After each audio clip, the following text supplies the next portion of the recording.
Hey, what is up guys? Jack and Matt here with the Toasty and today for $550 we're going to be building with a 1080. Let's get right into it, shall we? But first, a word from today's sponsor. This video is brought to you by Amersoft and their iTube software that helps you download, convert, and transfer videos to your favorite devices directly from YouTube. You can download videos at full quality and turn around and convert that video to work on your iOS or Android device, all seamlessly from one app. They are currently running a back-to-school promotion where you can save 50% on your next license. So please, if you're interested, check the link in the description down below. And thanks again to Amersoft for sponsoring today's video. Alright guys, so this PC build is kind of an interesting one. We are doing a GTX 1080 PC for $550. Yeah, you heard that right. So how we managed to pull this off is with this Xeon combo that we got from a viewer actually on our Discord server. Big thanks to you, Zolan, for sending this over. This has an E3 1230 Xeon in it, which is actually like an i7 4790. It's a pretty relatively modern i7, so we thought, why not pair it with a high-end graphics card like the 1080? So as Matt mentioned, this is the E3 1230 version 3, which does make a little bit of a difference from the version 2. But like he said, pretty much an i7, which is pretty amazing out of a Xeon. We have 12 gigs of RAM here with a really odd heatsink that I just noticed. Two different heights, but who cares? And so we are pairing that with this really awesome GTX 1080. So a little bit of an older card now, you know, but it is still a baller graphics card. And for only $550, you can actually get into 1440p. Now, do we really recommend this combo? You know, not fully, because the 1080 is going to be bottlenecked a little bit by this older Xeon processor, but this is going to be a really interesting build, and you know, maybe it'll play Fortnite.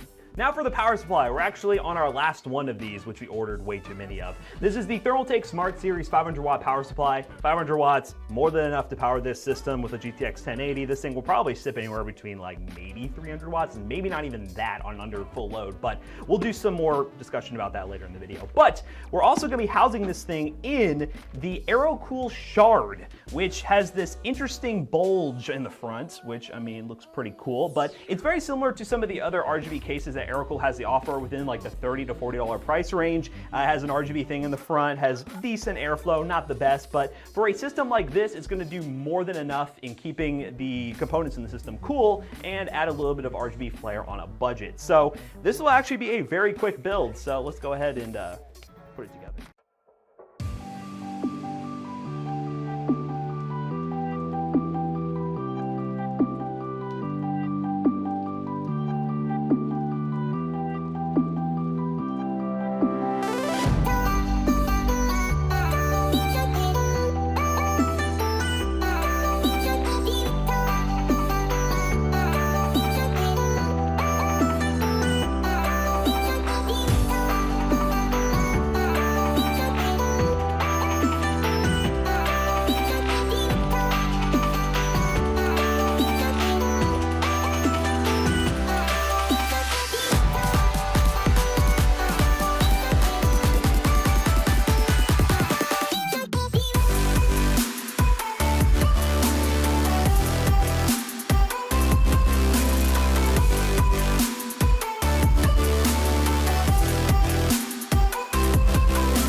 So as you guys can see, this PC was pretty darn impressive for the price, and that 1080 really still kicks some butt. And of course, there is a couple drawbacks with having an older Xeon like this, which Matt will talk about.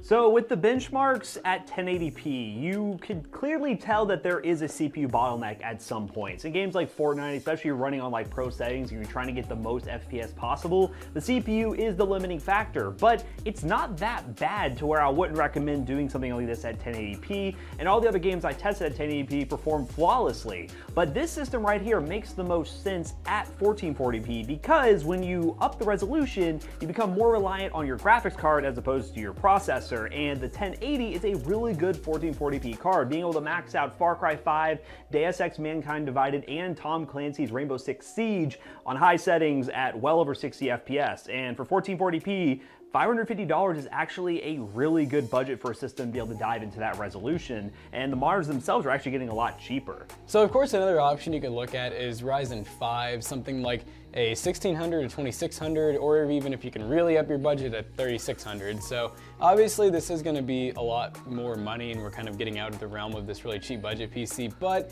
if you're wanting to actually have an upgrade path, which this really doesn't, we're kind of maxed out right now, about as good as you can get, which it is really good, but for future proofing, it's not the best. And Ryzen 5 1600, especially first-gen ones, are becoming so cheap right now in the used market, it's kind of a better option. But you can always keep an eye out for this processor, and that was kind of the main idea of this video, was to inform you that this E3 1230 Xeon works, and it's actually pretty good. So keep an eye on these combos on places like Hardware Swap and eBay. It might actually be a worthwhile option for your next budget build. So as always, don't forget to like, comment, and subscribe. And we will see you guys in the next one. Bye-bye. Bye-bye. Bye-bye. Bye-bye. Bye-bye. Bye-bye.